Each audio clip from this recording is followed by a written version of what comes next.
ಇವತ್ತು ಸಂವಿಧಾನ ದಿನ. ರಾಜ್ಯ ನಾಯಕರು ಸಂವಿಧಾನವನ್ನ ಸ್ಮರಿಸೋದಕ್ಕಿಂತ ಹೆಚ್ಚಾಗಿ ವಾಕ್ ಸಮರ ನಡೆಸಿದ್ದೇ ಹೆಚ್ಚಾಗಿತ್ತು. ಸಂವಿಧಾನ ಬದಲಾವಣೆ ವಿಚಾರವಾಗಿ ಬಿಜೆಪಿ ಕಾಂಗ್ರೆಸ್ ನಾಯಕರ ಮಧ್ಯೆ ಮಾತಿನ ಯುದ್ಧವೂ ನಡೆಯಿತು.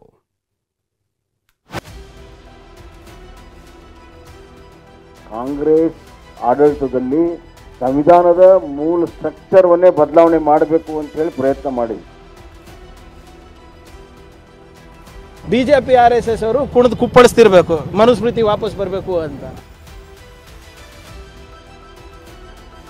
ನಾವು ಈ ಸಂವಿಧಾನವನ್ನ ಮುಟ್ಲಿಕ್ಕೆ ಬಿಡಲ್ಲ.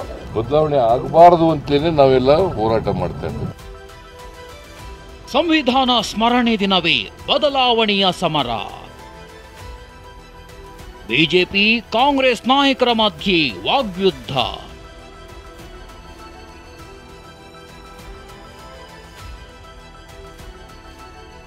ಭಾರತದ ಸಂವಿಧಾನ ಜಾರಿಯಾಗಿ ಇಂದಿಗೆ 75 ವರ್ಷ. ಹೀಗಾಗಿ ದೇಶದಾದ್ಯಂತ ಇವತ್ತು ಸಂವಿಧಾನ ದಿನಾಚರಣೆ ಆಚರಿಸಲಾಯಿತು. ದೆಹಲಿಯ ಹಳೆ ಸಂಸತ್ ಭವನದಲ್ಲಿ ರಾಷ್ಟ್ರಪತಿ ದ್ರೌಪದಿ ಮುರ್ಮು ಸಂವಿಧಾನ ಪೀಠಿಕೆ ಓದಿದ್ರು. ಇದೇ ವೇಳೆ ನಾಣ್ಯ, ಸ್ಟ್ಯಾಂಪ್ ಬಿಡುಗಡೆ ಮಾಡಲಾಯಿತು. ಇತ್ತ ಬೆಂಗಳೂರಿನಲ್ಲೂ ಸಿಎಂ, ಡಿಸಿಎಂ ಸಂವಿಧಾನ ಸ್ಮರಣೆ ಮಾಡಿದ್ರು. ಬಿಜೆಪಿ ಕಚೇರಿಯಲ್ಲೂ ಸಂವಿಧಾನ ಸನ್ಮಾನ ಕಾರ್ಯಕ್ರಮ ನಡೆಯಿತು. ಹೀಗೆ ಸಂವಿಧಾನ ದಿನದ ಸಂಭ್ರಮದ ಹೊತ್ತಲ್ಲೇ ನಾಯಕರು ಸಂವಿಧಾನ ಬದಲಾವಣೆ ವಿಚಾರವಾಗಿ ಮಾತಿನ ಯುದ್ಧ ನಡೆಸಿದ್ದಾರೆ.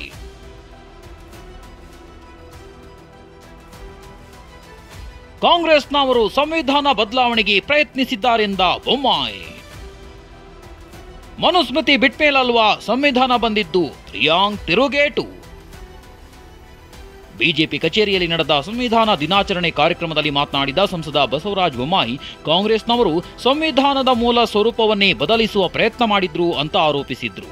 ಇದಕ್ಕೆ ಪ್ರಿಯಾಂಕ್ ಖರ್ಗೆ ತಿರುಗೇಟು ಕೊಟ್ಟಿದ್ರೆ ಸಂವಿಧಾನಕ್ಕೆ ಕಾಂಗ್ರೆಸ್ನಿಂದ ಧಕ್ಕೆಯಾಗಿದೆ ಅಂತ ವಿಜಯೇಂದ್ರ ಪಂಚ್ ಕೊಟ್ಟಿದ್ದಾರೆ. ಆಡಳಿತಕ್ಕೆ ಬಂದಂಥ ಕಾಂಗ್ರೆಸ್ ಪಕ್ಷ ಪ್ರಾರಂಭದಿಂದನೂ ಕೂಡ ಬಾಬಾ ಸಾಹೇಬ್ ಅಂಬೇಡ್ಕರ್ ಅವರನ್ನ ಯಾವ ರೀತಿ ತಿರಸ್ಕಾರ ಮಾಡಿದ್ರು, ಬಾಬಾ ಸಾಹೇಬ್ ಅಂಬೇಡ್ಕರ್ ಅವ್ರನ್ನ ಸಂಸತ್ತಿಗೆ ಬರ್ದಂಗೆ ನೋಡ್ಕೊಂಡಿದ್ರು, ಅದೇ ರೀತಿ ಅವರು ರಚನೆ ಮಾಡಿರುವಂಥ ಸಂವಿಧಾನದ ಬಗ್ಗೆಯೂ ಕೂಡ ಅವ್ರಿಗೆ ತಿರಸ್ಕಾರ ಇತ್ತು. ಆ ಮನೋಭಾವನೆಯಿಂದ ಇತ್ತು. ಅದಕ್ಕಾಗಿ ಕಾಂಗ್ರೆಸ್ ಆಡಳಿತದಲ್ಲಿ ಸಂವಿಧಾನದ ಮೂಲ ಸ್ಟ್ರಕ್ಚರ್ವನ್ನೇ ಬದಲಾವಣೆ ಮಾಡಬೇಕು ಅಂತ ಹೇಳಿ ಪ್ರಯತ್ನ ಮಾಡಿದ್ರು. ಇದು ಚರ್ಚೆ ಆಗಲ್ಲ, ಮಕ್ಕಳು ಎಮರ್ಜೆನ್ಸಿಗೆ ಬರ್ತೇವೆ. ಬಿಜೆಪಿ RSS ಅವರು ಕುಣಿದು ಕುಪ್ಪಳಿಸ್ತಿರ್ಬೇಕು, ಮನುಸ್ಮೃತಿ ವಾಪಸ್ ಬರಬೇಕು ಅಂತ. ಆದರೆ ಅದು ಸಾಧ್ಯ ಇಲ್ಲ. ಈ ಸಂವಿಧಾನದಲ್ಲಿ ಎಲ್ಲರಿಗೂ ಅವಕಾಶ ಇದೆ. ಏನಾದರೂ ಲೋಪಗಳಿದ್ರೆ ಅದನ್ನು ತಂದು ಪಾರ್ಲಿಮೆಂಟ್ನಲ್ಲಿ ಅಮೆಂಡ್ಮೆಂಟ್ ಮಾಡಿ ಯಾರು ಬೇಡ ಅಂದಿದ್ದಾರೆ. ಸಂವಿಧಾನದ ಒಂದು ಪ್ರತಿಪಾದಕರು, ಸಂವಿಧಾನವನ್ನ ರಕ್ಷಣೆ ಮಾಡ್ತಕ್ಕಂಥವ್ರು ನಾವೇ ಎನ್ನುವ ಒಂದು ಕಪಟ ನಾಟಕವನ್ನ ಕಾಂಗ್ರೆಸ್ ಪಕ್ಷದವರು ಕಳೆದ ಹಲವಾರು ದಶಕಗಳಿಂದ ನಿರಂತರವಾಗಿ ಮಾಡ್ಕೊಂಡು ಬಂದಿದ್ದಾರೆ. ಕಾಂಗ್ರೆಸ್ ಪಕ್ಷದ ಅಪಪ್ರಚಾರ, ಸಂವಿಧಾನಕ್ಕೆ ಧಕ್ಕೆ ತರ್ತಕ್ಕಂಥ ನಿಟ್ಟಿನಲ್ಲಿ ಯಾವ್ದಾರೊಂದು ರಾಜಕೀಯ ಪಕ್ಷ ಕೆಲಸ ಮಾಡಿದ್ರೆ ಅದು ಕಾಂಗ್ರೆಸ್ ಪಕ್ಷ ಮಾಡಿರ್ತಕ್ಕಂಥದ್ದು. ಸಂವಿಧಾನ ವಿಚಾರಕ್ಕೆ ಬಂದ್ರೆ ಮುಟ್ಟೋದಕ್ಕೂ ಬಿಡಲ್ಲ ಎಂದ ಡಿಕೆ. ಇನ್ನು ಸಂವಿಧಾನ ಬದಲಾವಣೆ ಬಗ್ಗೆ ಪೇಜಾವರ ಶ್ರೀಗಳು ಮಾತನಾಡಿದ್ದಾರೆನ್ನಲಾದ ವಿಚಾರವಾಗಿ ಕಾಂಗ್ರೆಸ್ ನಾಯಕರು ಪ್ರತಿಕ್ರಿಯಿಸಿದ್ದಾರೆ. ಸಂವಿಧಾನ ವಿಚಾರಕ್ಕೆ ಬಂದ್ರೆ ಮುಟ್ಟೋದಕ್ಕೂ ಬಿಡಲ್ಲ ಅಂತ ಡಿಕೆ ಹೇಳಿದ್ರೆ ಬದಲಾವಣೆ ಆಗಬಾರ್ದೆಂದು ಹೋರಾಟ ಮಾಡ್ತಿದ್ದೀವಿ ಅಂತ ಸಿಎಂ ಹೇಳಿದ್ದಾರೆ. ನೋ ಕ್ವಶನ್ ಆಫ್ ಚೇಂಜಿಂಗ್ ಅಂತ ಸುಪ್ರೀಂ ಕೋರ್ಟ್ ಕೊಟ್ಟಿದೆ. ನಾವು ಈ ಸಂವಿಧಾನವನ್ನ ಮುಟ್ಲಿಕ್ಕೆ ಬಿಡಲ್ಲ. ಆ ಉಡುಪಿ ಪೇಜಾವರ ಮಠದ ಸ್ವಾಮೀಜಿ ಕೂಡ ಹೇಳಿದ್ದಾರೆ ಸಂವಿಧಾನ ಬದಲಾವಣೆ ಆಗಬೇಕು ಅಂತ. ಐ ಡೋಂಟ್ ನೋ, ಸಂವಿಧಾನ ಬದಲಾವಣೆ ಆಗಬಾರದು ಅಂತಲೇ ನಾವೆಲ್ಲ ಹೋರಾಟ ಮಾಡ್ತಾ ಇದ್ದೇವೆ.